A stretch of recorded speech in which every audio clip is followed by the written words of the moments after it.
And Joe, I think the first item on the agenda is a roll call and approval of the minutes from January 23rd.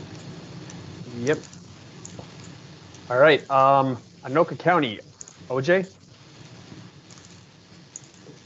Aye. Carver County, Milky? I'm here, but I'll abstain because I wasn't at the last meeting. All right. Dakota County, Chapek? Also abstain. I wasn't present. Hey, Joe, did anybody make a motion on approval of the minutes? Good question. No, I did not have.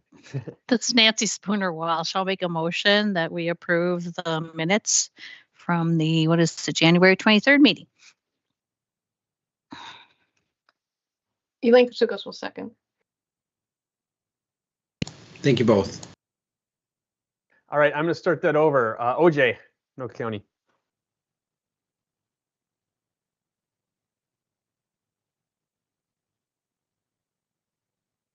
OJ? He was here. Milky, Carver County. Yeah, same as before. Chapek, Dakota County.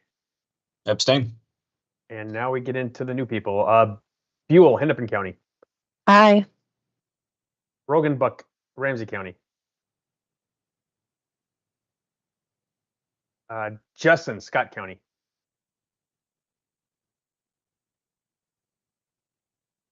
Dahlheimer, Washington County. Aye. Mathis, Egan. Aye. Ellis, Eden Prairie. Kazlucher, Fridley. Aye. Omi, Lakeville. Starting to get nervous. Coster, Minneapolis, Engineering. Here and abstain since I wasn't at the meeting. Plymouth, Thompson. Aye. St. Paul, Weber. Aye. Genowiak, Metro Transit. Aye. Lair, Suburban Transit. Heidi Scholl is here. I was not at the last meeting, so I'll abstain. Spooner Walsh, DNR. Aye. Aye. Mackenzie Turner Bargain, Bike Ped. Not Bike Ped. Aye. Tag, MnDOT Metro. Jody Carver, Tag. Aye. Brown, MnDOT State Aid. Aye. AO, MPCA. Lauren Dickerson's on. Aye. Steve Peterson, Met Council, here for Cole, I believe. Aye. And Kotsukos, Tab Coordinator. Aye. Got 12 ayes, no noes, and 5 abstentions. 17, that is a quorum and an approval. Joe, should I roll back to approval of the agenda? Do we need a motion for that? Approval? No, I don't believe so. It's just approved unless there's a change. So I think we're set. Okay, next item is public comment on committee business. I don't know that there's anything listed. Nobody has approached us, Chair. Okay, so the tab report. Elaine? Thank you, Chair. Tab met yesterday afternoon. For the Chair's report, Vice Chair Debbie Cattell reported that 2 projects in Minnesota have had federal funding frozen in Bemidji and Duluth. And they're also talking about municipal bonds not having tax exempt status anymore. For the MnDOT report, Connie Seebjim reported that Minnesota legislature is in session, greenhouse gas emissions is being revisited, the cost participation between counties and cities on transportation projects is being looked at. And then regarding safety in the metro area, there were 18 fatalities at the end of February. Statewide, as of March 18th, there were 56 fatalities. In 2024, at the same time, there were 71. So right now, there is a trending down from the previous year. For the MPCA, Frank Kolash reported that last Wednesday there was a major announcement from EPA on 31 regulatory rollbacks. Transportation related, they are going to reconsider the endangerment finding for greenhouse gases from motor vehicle fuels, which was created in 2009. It opened up the Clean Air Act as a tool for EPA to use tools to regulate and reduce greenhouse gas emissions. If revoked, the tools will not be available to be used. They are also reconsidering motor vehicle emission standards. They expect they will be weakened standards. There will be weakened standards.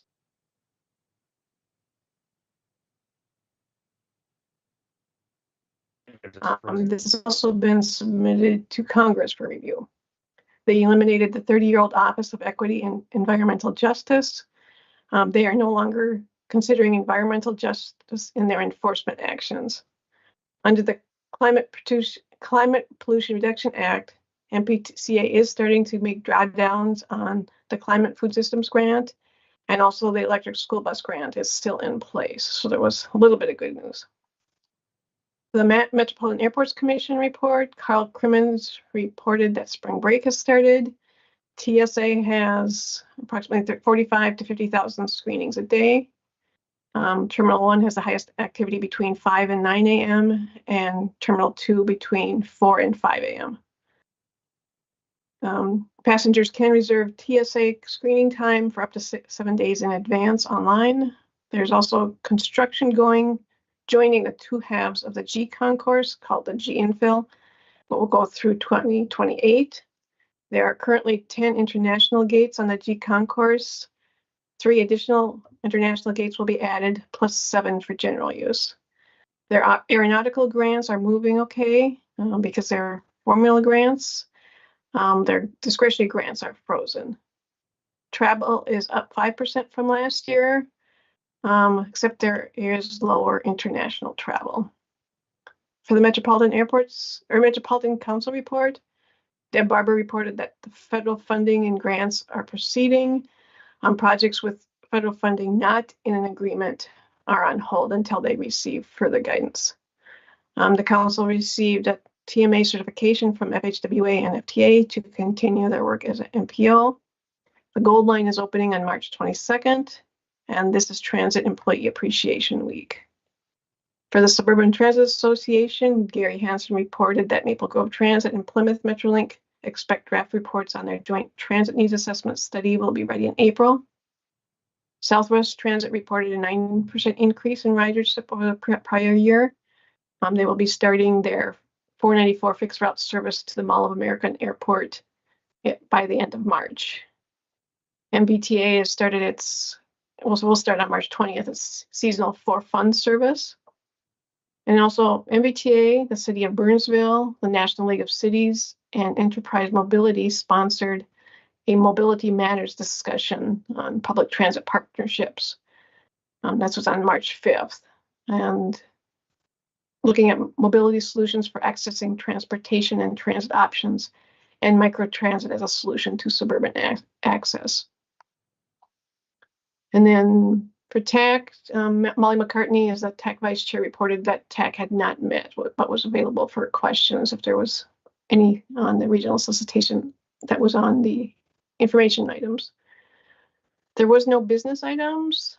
For information, Derek Luer, MnDOT, presented on the safe systems approach. And MnDOT is also updating its strategic highway safety plan, and it's out for comment right now. Tony Fisher presented on the Regional Transportation and Climate Change Multimodal Measures Study. For the regional solicitation evaluation updates, Steve Peterson reported that 7 technical working groups are being formed, which is on our agenda today. And there will be 2 workshops for each group, plus additional specific topic meetings as needed over the next couple months. Glenn Johnson reported that the Active Transportation Work Group met last Friday. The work group recommends having a non-infrastructure project category to cover projects such as planning or quick builds, for example. There was discussion on whether to continue a separate Safe Routes to School application or combine with the pedestrian application. Discussion will continue on this. The next meeting will be after the April TAB meeting, and they will also be looking at different funding sources and how they can be used effectively. And that is the tab report. Thanks, Lane. So we'll go on to the concise agenda that we have today. In the business item, we have the first item is 2025-10, program year extension for Washington County CR19A realignment project. And Joe, I don't know if you have a briefing, that would be great. I do. Thank you, Chair. This one is pretty simple, although I will acknowledge it is the first one under the updated program year policy. And so that's why we attached the policy on the agenda. So 7 months following the program of the 2022 regional solicitation, Washington County was amongst a couple of projects awarded Protect funds, promoting resilient operations for transformative, efficient, and cost-saving transportation. And they were awarded $7 million for their County Road 19A, otherwise known as Keats Avenue realignment. So the project includes a realignment of approximately 1.2 miles of County Road 19A from the US 61 ramp to 100th Street in Cottage Grove. And this realignment will be a minor expander once completed. So the project currently has surface transportation block program funds in 2026, along Protect funds in 26 and 27, sort of piecing together the $7 million. The project is currently programmed to 26, and what Washington County is requesting is a 1-year program year extension to make the project submittal deadlines work with their railroad, which the project includes a railroad an overpass over the railroad. Sorry. So this, like I said, this is the first request to be made since the approval of an updated program year policy. The project is on track to be obligated in the requested fiscal year. And this is not an exception to the one-time 1-year rule that was in the old policy, and that we allow for new exceptions in the new policy. So it's a pretty simple request and a pretty simple recommendation for approval from the staff. I forgot to move to this.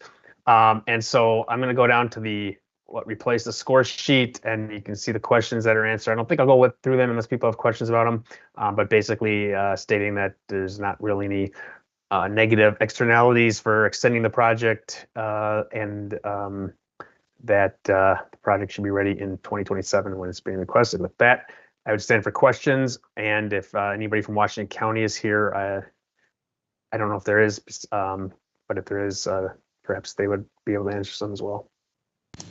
Perfect. Well done, Joe. Are there any questions about this item? Or is Washington County present to elaborate? Yeah, Chair and Joe, Maddie Dahlheimer here from Washington County. Nothing to elaborate. I think Joe hit the high points. We're looking to consolidate the funding sources into the single year and then allow for supporting that ongoing coordination with the rail and some utilities on the project. Thanks. So with that, I'd entertain, further discussion. If anybody has questions or a motion to approve the program year extension as presented.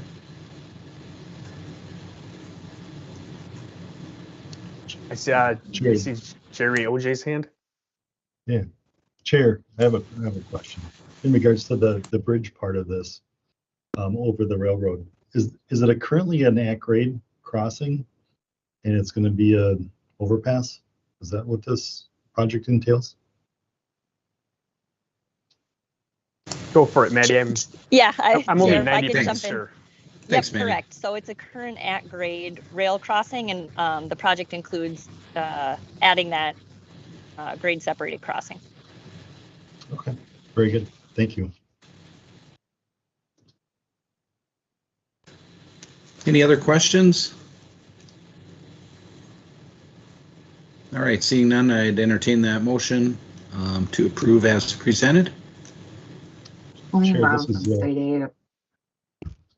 go Colleen. To approve. Go ahead. Go ahead, Colleen. Colleen gets the motion. I move to approve the motion. Or the request, sorry. Thank you. I'll second the request. Thanks, Jerry. That was Jerry? Yeah. So with that, request a roll call vote. OJ, Aye. Milky, Aye. Chapik, Aye. Ewell. Aye. Anybody from Ramsey County or Scott County? Delheimer, Aye. Mathis. Aye. Anybody? Robert Ellis, are you here? Okay, Kozlucher. Aye. Omi here. Coster, Aye. Thompson, Aye. Weber, Aye. Janowiak, Aye. Scholl, Aye. Spooner Walsh, Aye. Turner Bargan, Aye. Har, Aye. Brown, Aye. Dickerson, Aye. Peterson. Aye. Kotsukos. Aye. Chair, the ayes seem to have it. All right, 19 fantastic. to 0. Fantastic. Thanks, everybody. So the next item is a presentation that I think Steve's going to give on the regional solicitation evaluation. Yeah, thank you, Mr. Chair and members. We did want to have well, I guess we got the time here. We got a little longer presentation on the solicitation, just where we're at with the application structure, and get some technical feedback from this committee. We're also going to attack planning tack and then tab, not as an action item, but to get some general input to bring back to the policymakers. So we've got 3 key questions at the end of the slide deck here. I would just start the presentation with those to get you thinking during the PowerPoint. Do you have technical questions on proposed regional solicitation structure? Do you have any comments that you'd like to pass on to the policymaker working group and the tab? And are there other key technical questions or topic areas that the special issue working groups should tackle? So those are the three things we want to talk about here today, and hopefully I have a good discussion. So let me flip to this start of the PowerPoint here.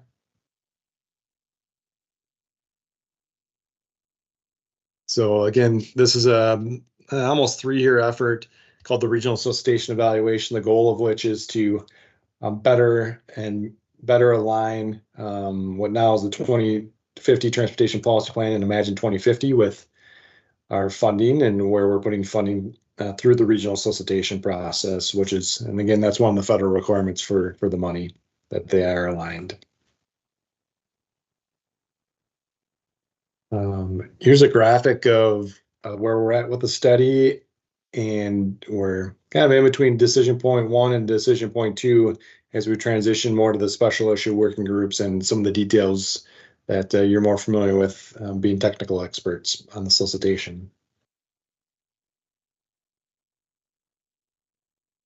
At the February meeting of the policy work group, they did recommend the proposed application structure to advance for additional discussions.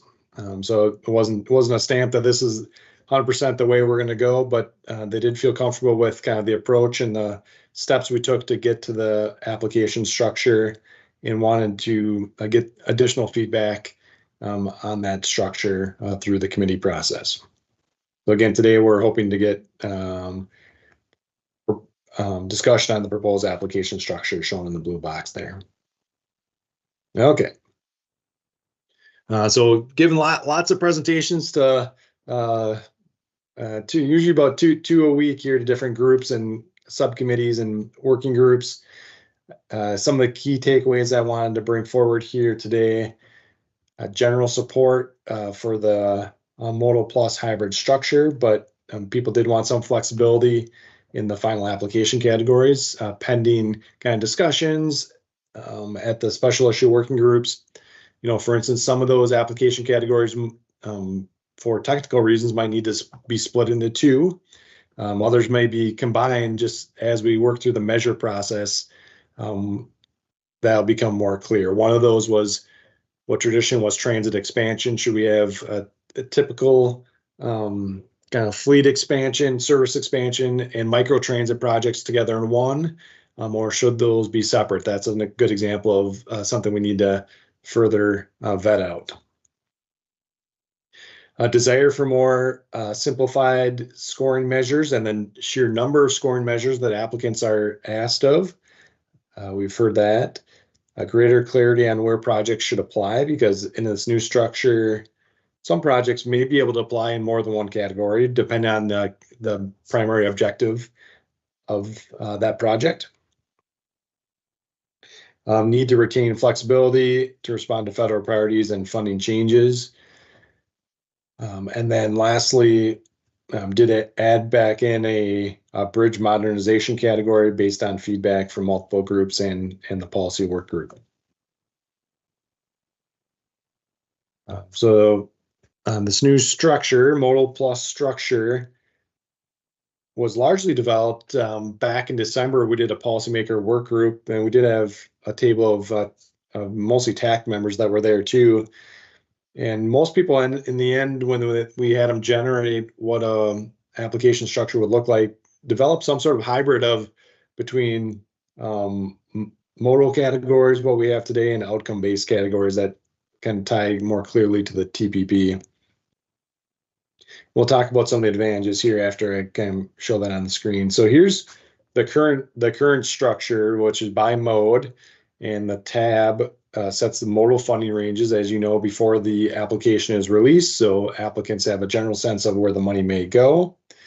A couple of things that we found through this process were challenges with that structure. One, it was difficult to focus specifically on safety, like the tab asked us to do last time, to generate a funding option that maximized safety of our dollars. And two, there were some other priorities that they wanted to fund that didn't fit cleanly, some of those being EV charging and TDM, which used to be under transit, and just wasn't a great, the perfect fit to put it under the transit modal category.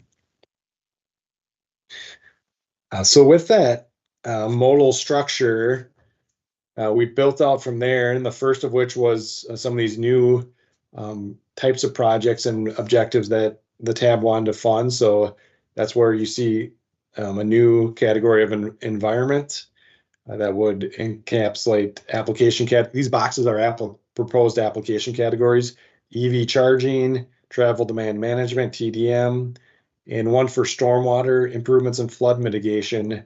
And that's where specifically the protect money would go to fund projects in that last box. So that was step one. The other challenges we talked about was safety and how to more clearly be able to tie policy direction to amounts of money going towards safety. So we pulled safety maybe out of pulled it out of the modal categories. And the idea that we heard several times over was do something similar to HSIP. And so HSIP would continue to be managed, the competitive pot through MnDOT Metro District, but that a little larger safety projects would be funded through the federal funds and the regional solicitation, but really to follow that proactive reactive model. And HSIP, based on the before and after study we did for this effort, did show much better safety outcomes relative to the other projects that we funded in the past, which did a lot of things, did a little bit of a lot of things, but didn't hyper focus in on safety.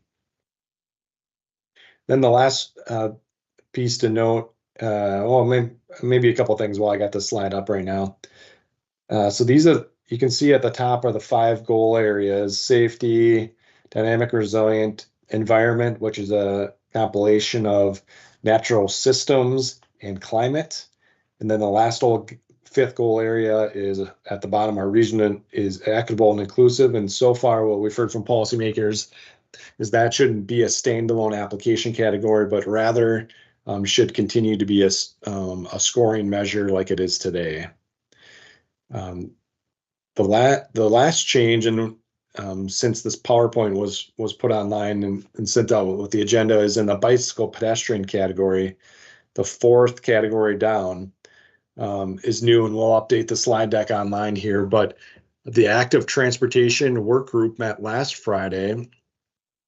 Mostly policymakers and with a few technical folks, participants on that. But they recommended a non-infrastructure bike ped category. And what would be in something like that would be either planning studies related to bike ped or demonstration grants. And this is really following the model that MnDOT State Aid has for their active transportation dollars, where they do have infrastructure categories and non-infrastructure categories. And so that was talked through last Friday. And again, it's a recommendation coming from that group that we need to kind of further vet out. But that's the one change that you'll see on the slide deck relative to what's online here for this meeting. And then the last thing, maybe before I move on, was we did talk about bridges and that being added back. We heard that from several people in the group wanted to find a place for bridges.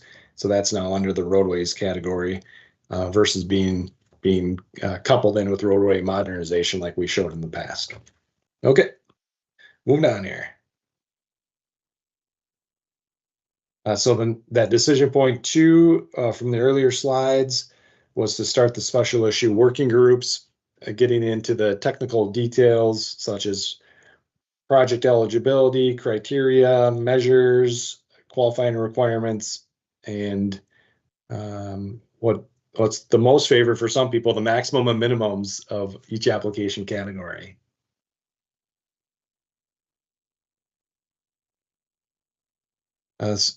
So we've been trying to have a parking lot of issues that people bring up but haven't been settled yet. So here's a few of them that the special issue working groups on the left side are going to tackle. We've heard a lot about planning studies and some that want to do it and others that don't want to federalize it.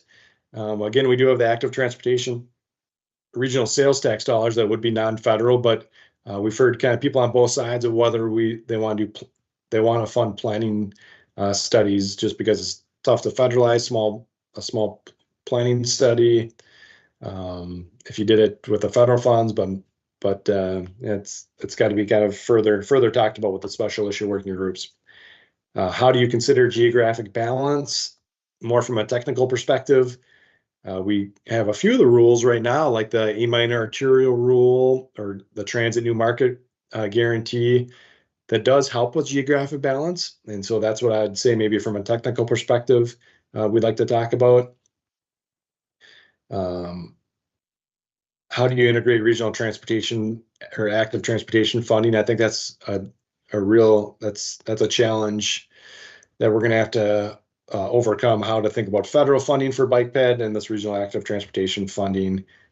Safe routes to school, we did hear last Friday from that active transportation work group that probably shouldn't be a standalone category, but rather maybe could be embedded within a measure that maybe you'd get more points. For instance, if you are improving biking and walking near school as a major destination, and then the min-max.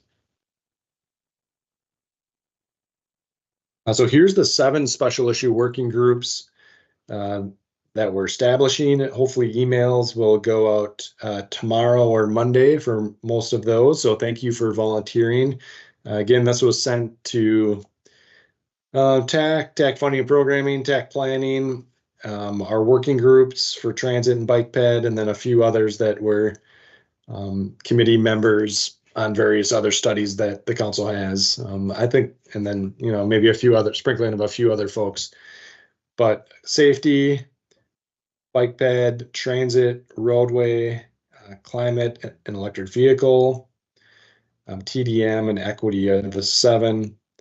We're planning to have a series of meetings, the first of which will be a virtual meeting in the first part of April, and then we're going to have an in-person workshop, and you'll see 2 of those, one on Friday, April 25th, a second one on Friday, again, May 30th, and that's really to make sure we have enough conference rooms available for those discussions. And there may be virtual meetings kind of after that fact or in between those, depending on how far we get.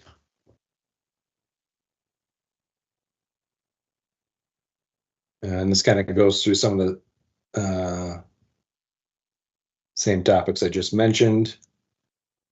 Again, here's the hybrid, modal plus hybrid structure again.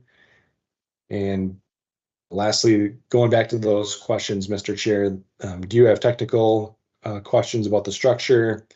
Any comments you'd want to pass on to the policymakers and other technical topic areas that they want to make sure the technical working groups tackle? So with that, turn it back to you, Mr. Chair, and see if there's any questions or comments here. Thanks. Great, thanks, Steve. Well presented. And so just I'll open the floor to questions, and if you want to raise your hand first so we can kind of keep the sequence going here. Should there be a landslide of questions?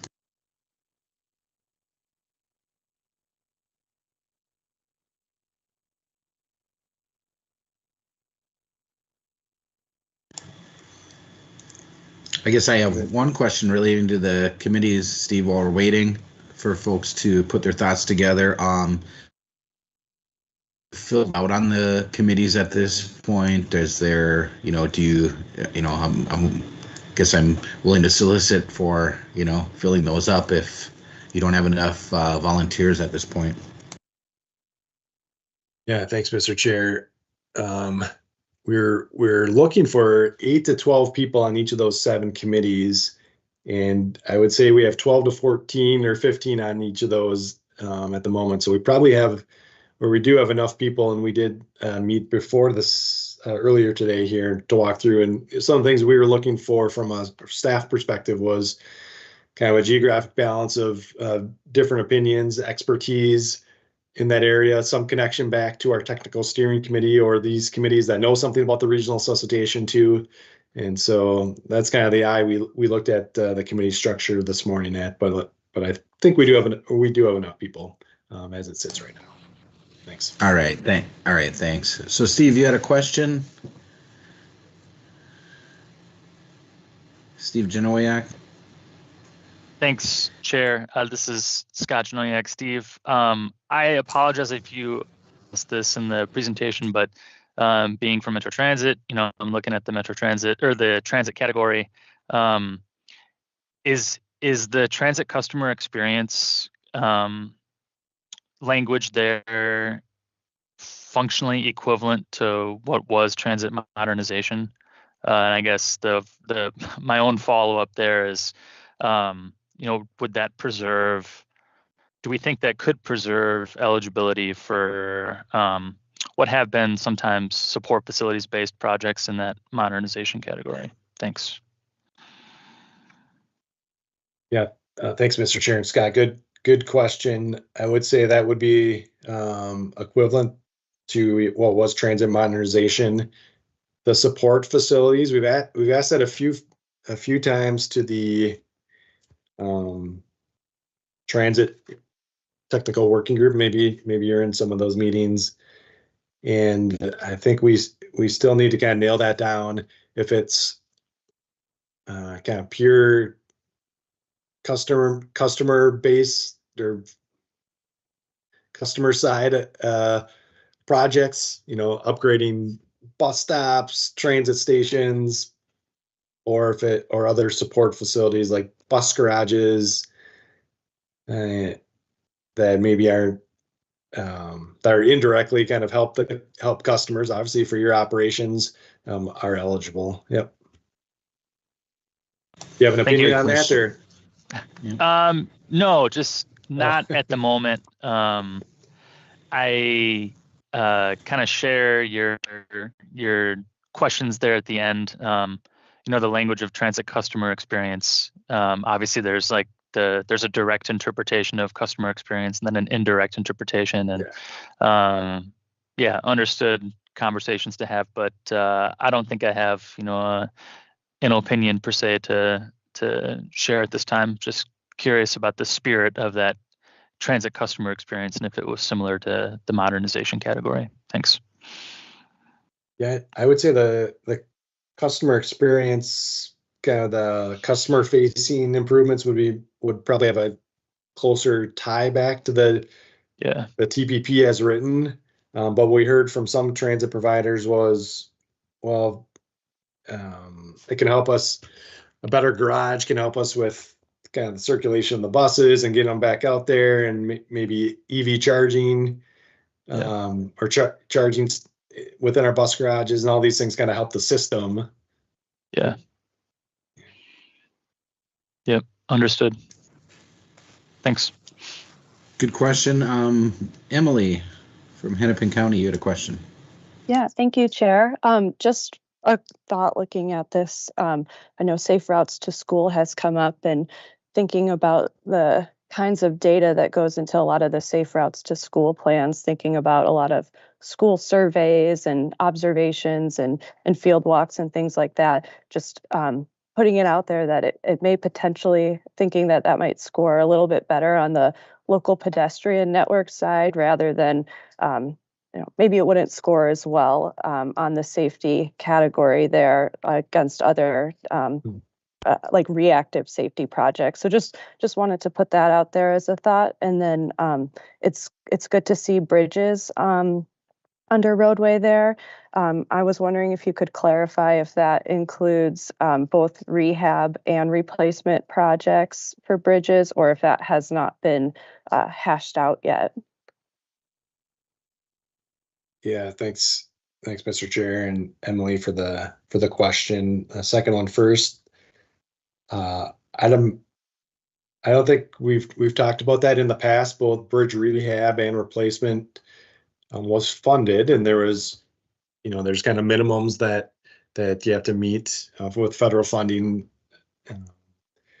for doing one or either of those. So I think that would be something for the special issue working group to discuss. But I'd probably assume it would be both. But we haven't asked the question yet. Okay, thank you. Yep, Hennepin County is supportive of including both of those project types for bridges. Okay, that's good to hear. And then your Safe Routes to School, I know we've had several meeting kind of people, different groups have talked about that, and probably would fall best under, like you said, the local pedestrian or local bike networks. The safety as it's kind of construed right now is, focused on a reduction of fatalities and serious injury crashes, and probably most Safe Routes to School projects are made to provide better access to schools, more opportunities for people to walk to school, and maybe a small minority of those are kind of as a result of incidents that occurred. But I imagine most of them are kind of building out the network and providing kind of safer access for kids to get to school. So in those cases, would fall more under the blue local PED and bike network gaps and barriers. That makes sense. Thank you. Yeah. And Steve, there might be some overlap with that with the local ATP funding as well. And maybe that's the source for that planning, for those planning efforts, or a possibility for those planning efforts, really. Am I correct? Yeah, Mr. Chair, I think you are correct. One kind of the next meeting of the active transportation work group, what we're going to be asking them is how do we kind of separate out the federal funding from the active transportation funding? Is it by category, like some amount of these categories shown on the screen are funded with active transportation, or is it by project size or something else? And I think some of that guidance and clarity will be helpful for myself and the special issue working groups, to tell you the truth, to really get some better guidance on that from our active transportation work group. But Right. I'd hope like the non-infrastructure, especially the planning one, based on what I've heard, hopefully that would be more the non-federal, just because it'd be easier to work with for our local partners than to federalize it, and quicker too. The money's available within months, not 4 or 5 years down the road. Yeah, great. Innocent. Yes, Mr. Chair. Steve, I have a question. With the proposed model and hybrid structure that we planning on working, are there going to be change the way you used to grade the roadway category, having principal arterial, augmenters, or expanders, grading separately, providing different measures for that? Are there going to be some change depending on the type of structure that we're going to be using now? Yeah, thanks, Mr. Chair. Innocent for the question. So 10 years ago and longer, we funded the roadway projects based on functional class, and that was a good proxy for geography, with the augmenters being the close in, then expanders, relievers being further out, and the connectors being more in our rural parts of the region. Then 10 years ago, we moved away from that and went more to project types, but we retained a rule that said you need to fund at least one of each of the 5 eligible functional classifications in one of the categories. And so that something like that could continue. There also will be, I think they'd like to fund the collectors that are currently federally eligible, but in the past we haven't funded through the regional solicitation. And then and probably I need to ask too about those more freeway type facilities. I'd imagine no to that question, but I think we should ask, because there is what's eligible federally is different than what TAB has kind of narrowed in on from a functional class perspective. So I think probably this once a 10-year study is a good time to say, do we still want to do that, or do we want to, like bridges, for instance, we expanded the functional class eligibility downward last cycle just to make sure that we were funding the worst bridges on the system. So it could include some of those collector projects.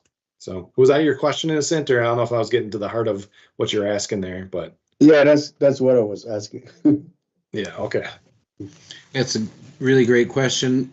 Steve, do you see that, something like that being considered at the overall group level, or by by kind of the focus groups, and deciding for each, grouping what might work best, and and then kind of assembling those later for a recommendation? Or is there a way to, and it's not just the classification, there might be like overarching, kind of, I don't know, qualification or whatever, that might be worth discussion, that cover all or most of these. And I'm just wondering how you maybe plan to handle that, or maybe you're working on that. Yeah, Mr. Chair, it's a great question, because as you see the proposed structure, there's the roadway categories, of which there's 3 right now. In the environment, stormwater improvements of flood mitigation, you can see that being a primarily roadway projects. And then the safety categories in red. So to me, this feels a little bit like a technical steering committee question that you're on, because there's going to be some of these overarching questions that apply to multiple groupings that I think that technical steering committee, this would be one I think that they should tackle with maybe some input from these special issue working groups on it. Great, thank you. Other questions, considerations? Emily. Thank you, Chair. I just wanted to also echo support for reviewing the funding minimums and maximums as part of the special working groups. I think that's really important as part of this process, especially as construction costs have risen. And then I also, just thinking about one of the questions you had about what to maybe bring back to policymakers, Wondering if there's any desire to have a discussion on some of the language that we use, just given some of the direction at the federal level right now, like thinking about equity and climate action. And I don't know if there's like other ways to talk about it. I'm thinking specifically when we're submitting our build application and looking at the revised NOFO and just wanting to make sure that none of our funding is in jeopardy, kind of thinking about that language. But absolutely moving forward with equity improvements and things that for like climate action projects, but just if there's other ways to think about how we phrase it. Thank you. Yeah, thank you, Mr. Chair. For those of you that were at the last policy work group in February, we had a long discussion on this, and obviously things have even changed since then. We have worked on some of the language based on new federal direction a little bit. Like for instance, climate and natural systems got rolled up into environment, and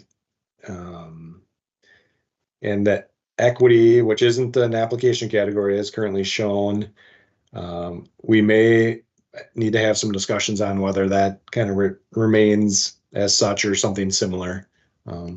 Community connections, or take your pick on your favorite phrase there, but I think that's on the mind of a lot of people too, besides you, Emily. So there, keep that's a good comment, and we'll keep that top of mind. Thank you. Yep. Thanks, Emily. Good question. Other questions? Nathan. Thanks, Chair. Steve, I think this is a really good presentation. It was nice to review it in advance. And I think one of the important things for us all to consider is, with so many variables at play with relooking at the regional solicitation, what we want to do as a region, the guidance we're getting from the feds right now is probably going back to consistently, like, what were the goals of this? And like, as we work through the work groups, like, how can we align back to the goals a lot of us agreed on, in like simplicity, like flexibility, some of those things, because there's so many variables that can change and it can get really complex. But like, I think constantly like going back of like, are we going to meet those recommendations we've been talking about for years, and making sure at the end of the day, like wherever we land, like, yeah, we're feeling better about, like, it's bringing down the cost and the burden, it's simplifying it, and it's aligning with our goals. So that's the main theme I want to bring through today, and hopefully get to work on one of the work groups with you all. Thanks. And Nathan, I think that's a great comment. And, I think having the, some summary of the plan as it applies to that particular working group might be helpful. Or, I know Steve, it's put together, kind of in the base presentations that, started this process. There was a number of those, kind of guides more or less and references. So yeah, I'd hope that the groups would have those available to them, starting out, and that they can check back, with those. So. Yeah, Mr. Chair, thanks for those comments, and Nathan too. As we prep the special issue working group, we're especially on the simplification. That's what I'm a little bit worried about, to tell you the truth, because once these special issue working groups get going, it's easy to come up with the best measures and a lot of measures, and then we kind of fall in the same trap maybe that we're in right now. So I think what we're going to try and do, and that's why we have both council staff that are on the project management team, and we have a technical steering committee member on each of the special issue working groups, is to kind of remind them of some of those kind of key principles, I'd call them, of simplification and ranking projects for selection, not necessarily covering every angle of every project that meets the TPP, because you could have a million of them that are consistent or not consistent, but really focusing on what's the key objective of this category as it ties back to the TPP. And like we talked about at the technical steering committee, maybe that key objective, if it's safety, should get 60 or 70% of the points. And then there's a few other measures that people want to consider in there as almost like tiebreakers, but It's a few number of measures, highly focused. The points are highly focused on the key objective from the TPP. So look, that's what we're going to try and tell the special issue working groups, things like that, you know.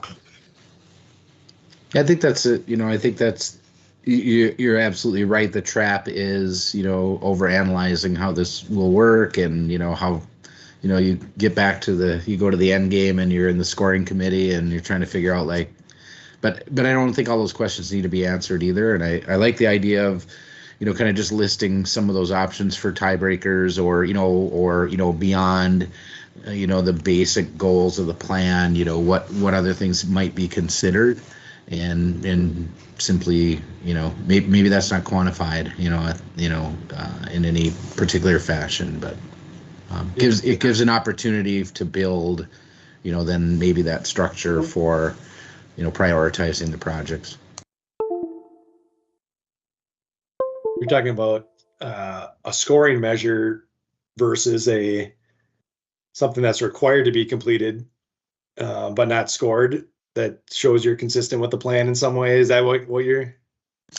I guess what I'm getting at is there's project benefit that might be, you know, like considered, you know, under the framework. You, like you said, most of the points may be, you know, in the, you know, more strongly in the goals, you know, and I don't even know if there's going to be scoring, right? So, I mean, there's thresholds or something like that, but I do think, you know, what's important in reference in the plan beyond those core goals, you know, might be important to, you know, like you said, to even, you know, note, you know, just, you know, for the next, I guess, beyond stage 2 here, and so that, you know, things can be built so that the projects can be, you know, prioritized when they're, you know, when there's applications that come in.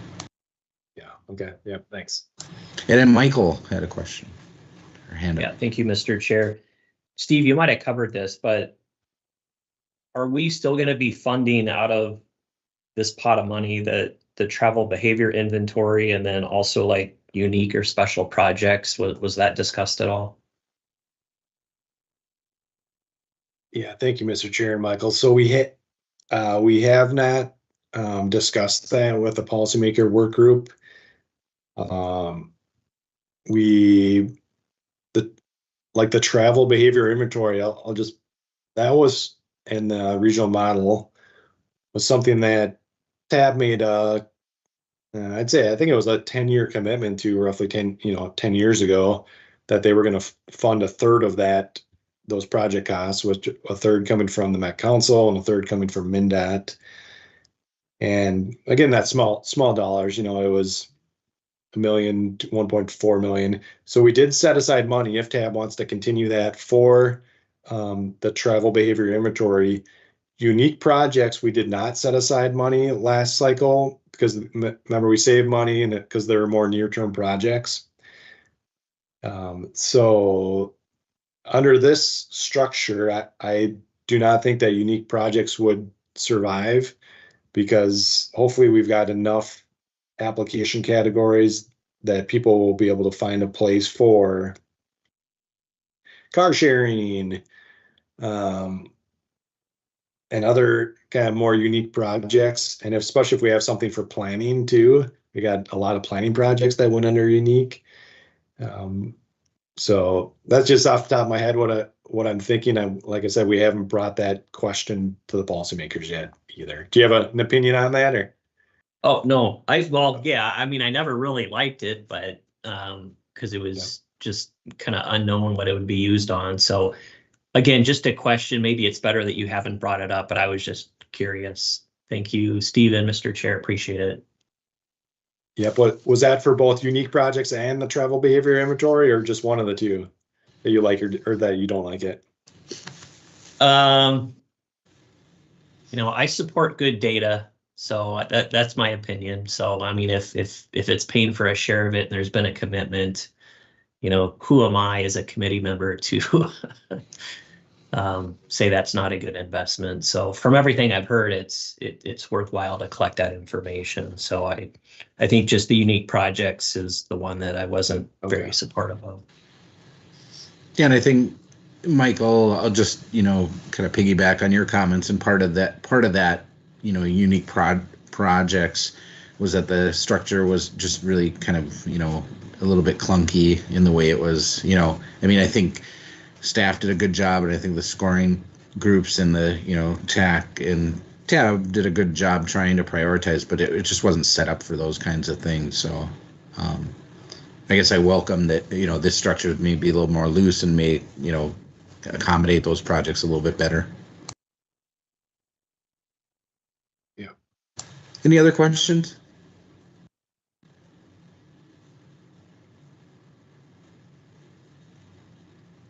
All right, super. Thanks, Steve. Go ahead. Oh, no. Yeah, this is just the next step slides on here, and we've went through some of these here today already. But for those of you that are on TAC, we are meeting in person on April 2nd, and this will be one of several kind of items that will come to before that committee. But I know Chair McPherson wanted to have this one in person in particular because it was a longer discussion. So just a reminder, I guess, in person, April 2nd at the council chambers. Great, thanks for that. So back to our agenda. I think that concludes the items that we had here. Any other business, Joe, that... Oh, Elaine. It's not necessarily it's just an announcement or just some information. I've been getting some emails from our projects who had funding, their projects selected through the last couple regional solicitations, and the status of the federal funding. I did check with Federal Highways and did get information that our projects are fine for now because the funding came through formula funds, not discretionary funds. So just passing that along, that projects can continue as for now. So great. Working on your projects. Great. Yeah, no reason to pause, right? Yeah. All right. More incentive to get the projects under contract quickly. Yeah, right. There you go. Because with the discretionary funding, anything that isn't in a grant agreement is on pause right now with risk to lose funding. Okay, thanks for that. Any other business? All right, if not, I'll entertain a motion to adjourn.